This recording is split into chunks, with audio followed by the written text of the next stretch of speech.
डोळे असतील किंवा थंब इम्प्रेशन असेल, अशा 3-4 खूप महत्त्वाच्या पर्सनलाइज गोष्टी.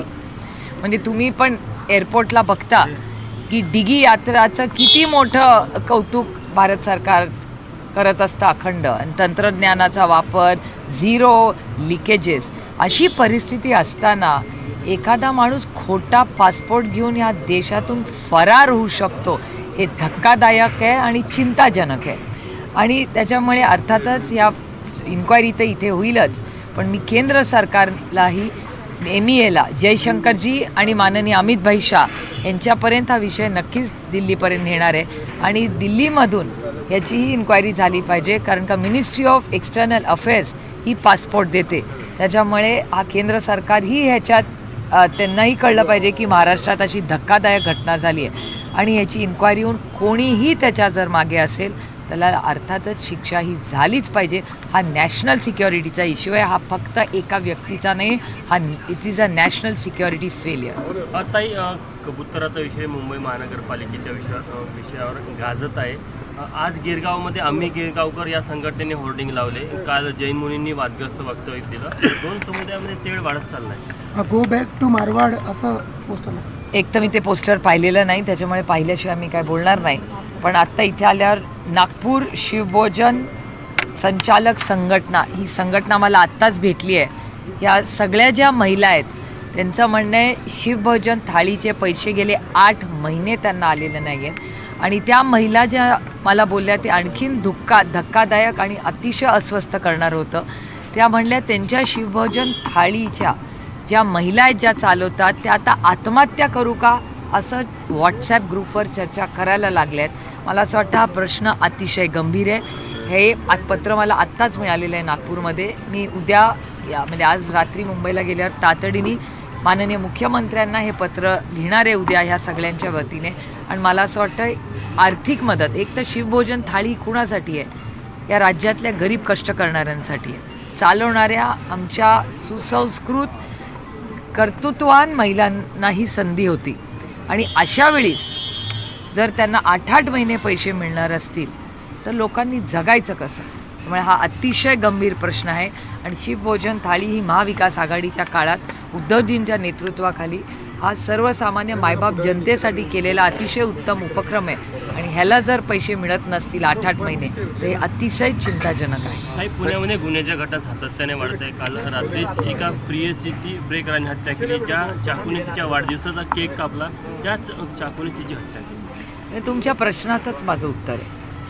तुमचा म्हणजे मीडियाचा डेटा आणि सरकारचा डेटा हा सांगतो की महाराष्ट्रात क्राईम वाढलेला आहे, आणि पुणे जिल्ह्यात तर त्याहून वाढलेलं आहे. म्हणजे पुणं हे शिक्षणाचं माहेरघर आहे. लोक रिटायरमेंटला, करिअर करायला, मुलांच्या शिक्षणासाठी पुण्याला येतात. म्हणून तर पुण्याची लोकसंख्या वाढली एक विश्वासाच्या नात्याने.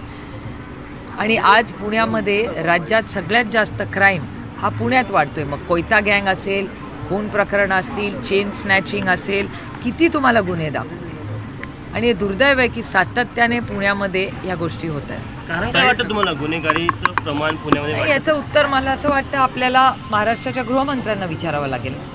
कारण का शेवटी महाराष्ट्राचे माननीय मुख्यमंत्री हेच राज्याचे गृहमंत्री आहेत, आणि त्यांच्याकडे अर्थातच रिपोर्ट येतच असतील. आणि मागे म्हणजे मी वारंवार बोलते 2 गोष्टी महाराष्ट्रात चिंताजनक आहेत.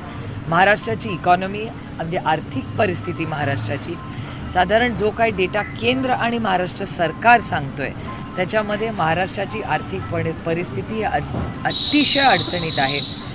वर्ल्ड बँकचा डेटा सांगतो की सगळ्यात जास्त कर्ज घेणारा देश भारत आहे.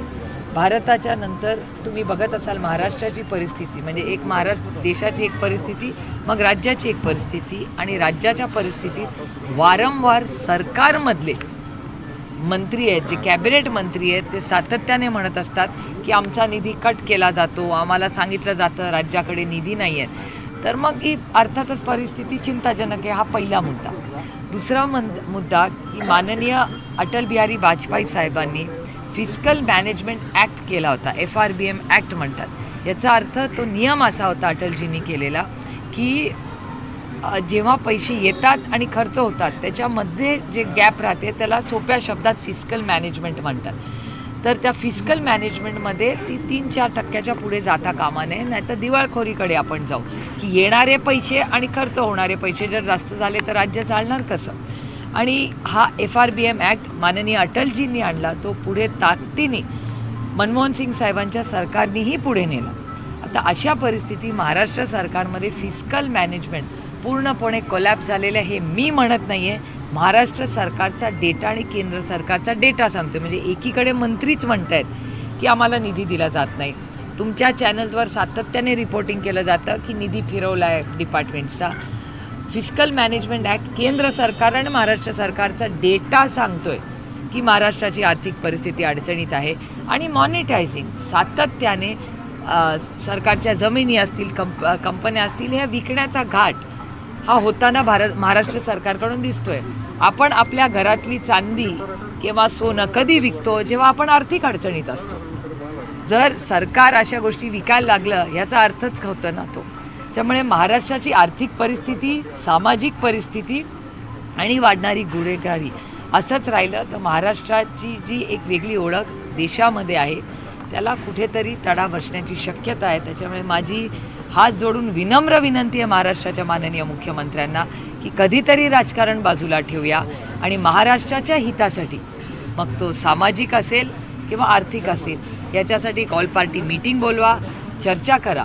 आपल्याला आठवत असेल की ऑपरेशन सिंदूरच्या वेळेस आम्ही पहिला देश, मग राज्य, मग पक्ष आणि मग कुटुंब, तेव्हा आम्ही सगळ्यांनी आमचे राजकीय मतभेद टाळून आम्ही जगभर सगळे विरोधी पक्षातले लोकही गेलो आणि आपल्या देशासाठी आपण एक झालो.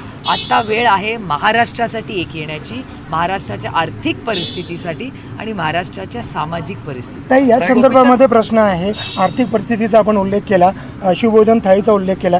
मुख्यमंत्री कार्यप्रशिक्षणार्थी जे आहेत त्यांचा प्रश्न चिघळलेला आहे. एकनाथ मामांच्या गावाला जाऊया असं म्हणत ते आता ठाण्याला जाणार.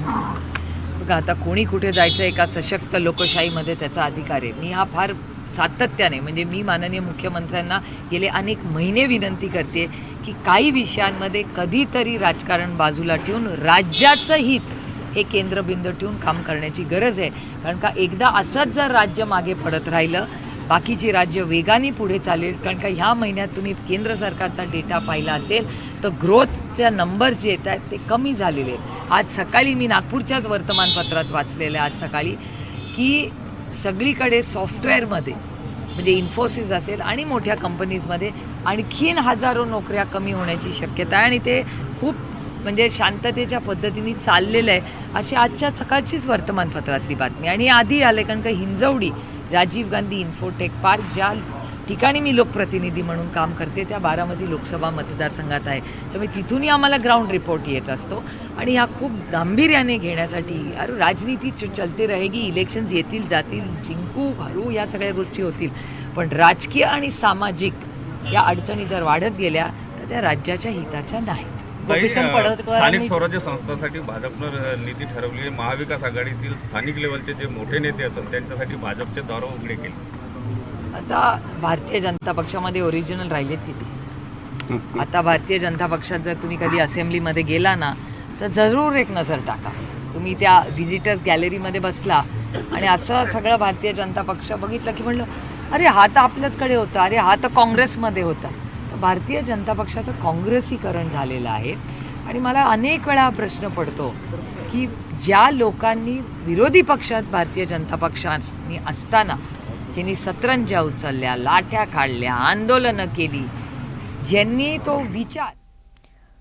तर निलेश घायवळ प्रकरणामध्ये सुप्रिया सुळे यांनी प्रतिक्रिया व्यक्त केलेली आहे. या प्रकरणाची दिल्लीमधून आता चौकशी व्हावी अशी त्यांनी मागणी सुद्धा केली आहे.